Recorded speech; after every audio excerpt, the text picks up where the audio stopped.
Dalam sebuah dialog di Praha tahun 2018, Steve Bannon menceritakan bagaimana Trump menjadi POTUS, President of the United States. Dialog ini biasa saja bagi sebagian orang, tapi bagi saya, penggemar geoekonomi dan geopolitik, saya menarik stabilo warna merah atas sebuah kalimat. Kami menyamakan level playing field sehingga kami menang.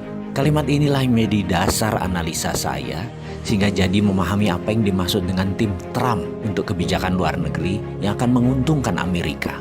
Saya jadi mengenal isi kepalanya Pompeo, mengenal isi kepalanya Bolton atau Shanahan dalam strategi perang dengan Cina.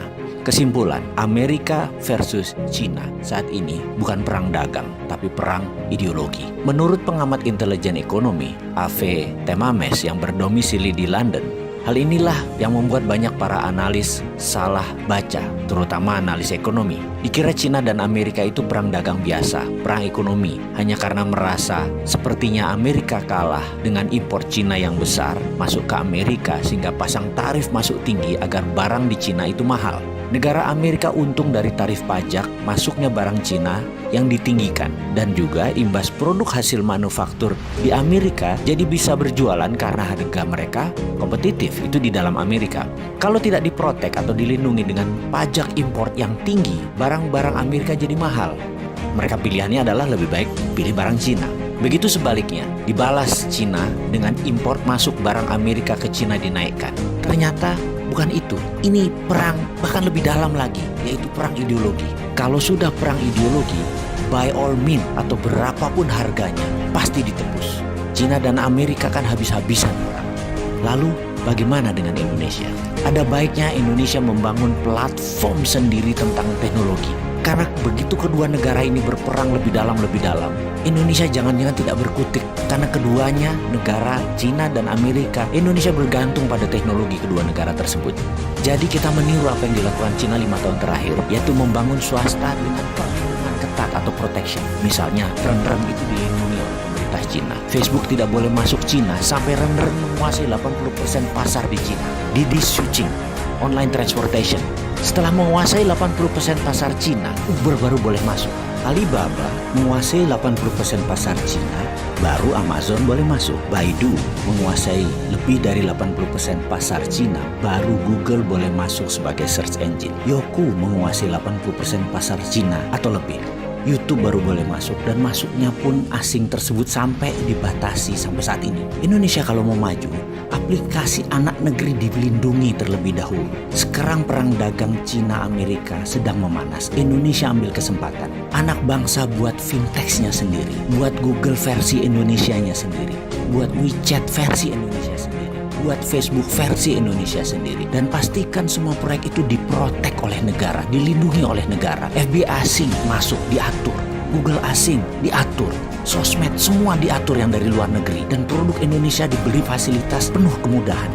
Yakinlah 1-2 tahun ke depan anak bangsa bisa membuat dan melaksanakan proyek tersebut, sehingga pada tahun 2021 sewaktu puncaknya perang dua negara, Indonesia sudah punya semuanya. Kita tidak tergantung pada Cina dan Amerika. Saya yakin Amerika pasti akan mematikan sosmed mereka, internet mereka, satelit mereka, karena itu adalah strategi perang, battle space namanya, penaklukan ruang udara. Tapi kalau Indonesia punya semua barang-barang itu, Indonesia tetap bisa dagang, tetap bisa berbisnis, karena sudah punya platform sendiri.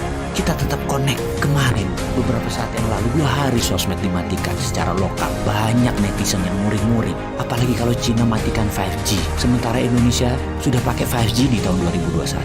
Atau Amerika mematikan 4G-nya. Bayangkan, kalau mereka matikan itu semua, masa Indonesia jadi bingung? Karena kita terlalu tergantung network asing. Amit-amit jangan sampai itu terjadi. Ada solusinya, yaitu dengan membangun platform digital teknologi yang diprotek oleh negara.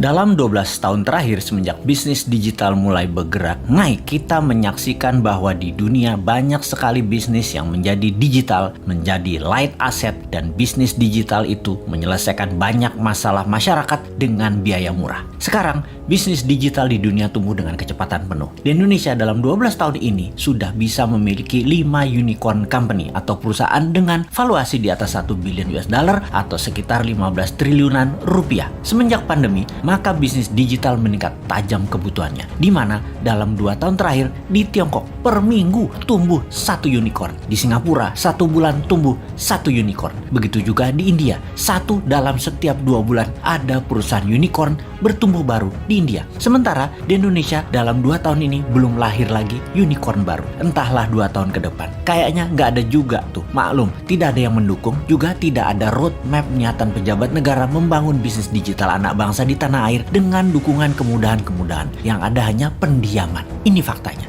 Kalau dilihat dari sisi bisnis, bagaimana kita melihat hal ini? Apakah orang Indonesia itu tidak kreatif yang bisa membuat masalah besar diselesaikan dengan teknologi digital? Atau regulasi pemerintah yang memang terlalu fokus di politik dan terlalu memikirkan pencitraan sehingga lupa mengangkat sendi bernegara lainnya seperti ekonomi, budaya, sosial, pertahanan, dan keamanan? Terlalu politik, sangat politik, serta politik adalah segalanya yang harus didulukan. Sungguh, unicorn ini berciri satu hal, semakin besar problem yang di-solve, semakin besar masalah yang terselesaikan. Maka semakin cepat perusahaan digital itu bertumbuh serta dibutuhkan karena memang menyelesaikan masalah-masalah besar tadi. Apakah di Indonesia sudah tidak ada problem besar lagi? Apakah sudah banyak solusi yang dibuat? Atau malah kebijakan mengebiri banyak gerakan kreatif masyarakat? Contoh, data di lapangan ada puluhan ribu pendaftar minta sertifikasi BPOM yang sudah tahunan gak keluar. Bagaimana UKM mau maju kalau demikian? Ini adalah salah satu contoh pengebirian kreativitas. Ada sisi lain lagi, di mana di dunia bisnis digital harus menggunakan server nasional sementara kita minta zero downtime. Apakah perusahaan nasional milik negara tersebut berani kasih garansi, yaitu zero downtime? Nggak ada tuh. Bahaya dalam bisnis digital misalnya kalau mau transfer duit, tahu-tahu ngedrop.